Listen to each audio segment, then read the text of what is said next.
architecture, this universality, is that you get these three separate markets. You buy your internet connectivity from one place. You can choose how to connect. So, lots of people buy their internet connectivity from Netia, and they separately decide where to buy their browser from. Then they download, say, Firefox. And then they go to a web page.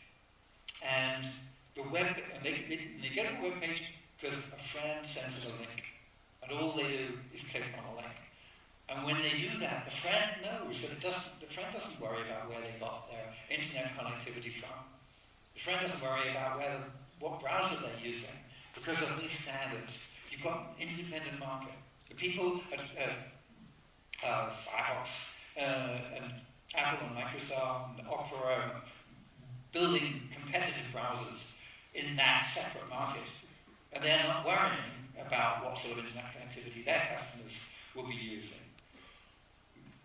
So internet service providers now can just worry about their job of providing connectivity, just providing very good connectivity. Connectivity, different levels for different people, different plans. They can worry about whether it's how they're going to combine wireless and wired. They can worry about how to get it into rural areas and inner cities. All that is the worry that internet service providers have. But they don't have to worry about the fact that there will be lots of exciting content made by people. And so these three separate markets are really important. The fact that those markets are independent means that there's a huge amount of innovative energy release. Huge amount of energy has gone into designing internet connectivity, huge amount into different browser software, and of course a ridiculous amount of creativity into what happens to the web content that you find out there. This is a famous example, a famous diagram of the way the internet works. That on the top are all the applications, on the bottom is the internet technology. And then in the middle is the internet protocol, is what they share, the specification of the internet protocol. The World Wide Web protocols are in the top piece, and I developed those without worrying about how underneath the different techniques like Ethernet and wireless are used for transmitting the packets. If you think about it, that's pretty special that, in fact, in 1989, people typically would have a modem, which often they had to connect their computer to the phone. They had to even put the phone into a little gadget, which would make the noises and talk to the computer at the other end. And those would maybe go at 300 bits a second. And now you can get an internet connection which goes at 300 million bits a second. That's a change of a factor of 1 million in the internet technology. No other technology has gone up in speed by a factor of 1 million. When cars were invented, maybe they went at 4 miles an hour, and now maybe they go at 80 miles an hour. But that's not such a big change. Nothing has changed like that. So it's great credit to the people like Vint Cerf who 40 years ago invented this idea of the internet protocol. They defined the internet packet. So it was very well designed.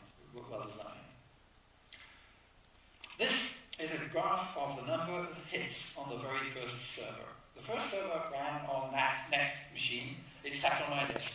And this shows 3 years across the bottom, from July 1991 to July 1994.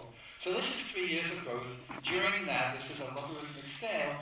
So, because it looks like a bit of a straight line, basically there were 100 hits per day, about, in the early days, and it went up 1,000, 10,000, 100,000. Every time we looked at the logs, the number of people who looked at that server had gone up by a factor of 10 from that time the previous year. So that's a pretty interesting exponential growth. And what's interesting about it is, of course, that is only one server. That's the load on one server, the web server sitting on my desk. Well, They were sitting on my desk at the beginning of the graph, and at the end of the graph, it was in the computer center, because we were starting to take more care of it. But that, given that also the number of servers was increasing exponentially, you can see that this was these were exciting times. And people say to me after, they say, Tim, so when did you realize that the web had taken off? You know, when was it that you realized that its work is going to change the world? And I look at that graph and I say, well, you can't, there was no one point. It was just this big, continuous explosion. A slow bang. Oh, by the way, the difference between the blue and the red is that the blue is weekdays. So that throughout those 3 years, people were browsing it more often on weekdays than on weekends. So it was a little bit like a bobsled. I've never actually been in a bobsled team, but it looks as though when you watch them on TV, bobsled is pretty heavy. You start off having to push it pretty hard, and then it gets to a certain point where it's going to go down the hill. And when it gets to that point, you have to get in and steer. And it's really bad if you don't get in and steer. And with the World Wide Web, was a similar position that we had to get in, steer, and the steering meant was creating the World Wide Web Consortium. So the World Wide Web is w3.org. It's an industry consortium, and it's now more than ever a really important place to meet. So let me now talk about two things. I'm going to talk about a similar explosion which is happening now, and that is in linked data. I introduced the term linked data in 2008. Data is boring stuff. We do often think of it. There is a sort of an analogy that your presentation, your report is a flower, and actually what feeds it underneath is the data. We think of it as grey and boring and cubic, but actually it feeds what feeds the presentation that you make. What we need now are we need data standards just as we have document standards, which will allow huge things to thrive on top of it. In fact, this has been happening recently from a small start. A few years ago, the number of public data pieces of data sets out there. And now, just released in September, there are 203 large public data sets which are all linked together using linked data technology. That's something which is really exciting. I've been involved in a project with the UK government. At one point, I was having lunch with Gordon Brown, who was the UK Prime Minister at the time, and he turned to me and he said, Tim, what should the United Kingdom do to make the best use of the internet? I said, well, you should put all your government data on the web. And he said, okay, we will. That was great. So we started a project. And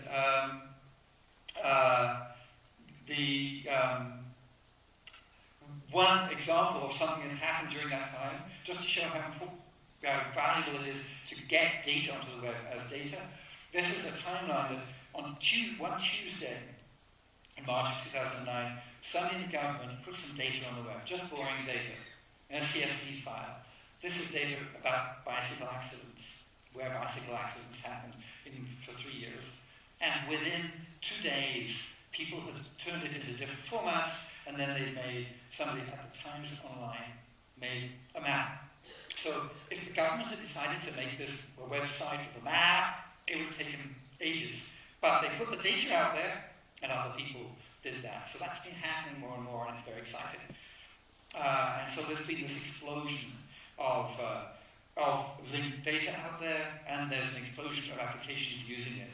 So there are lots of business opportunities around here that you can build applications which use this data. You can build, if you have existing applications or existing websites, you can make them more exciting by putting more information in.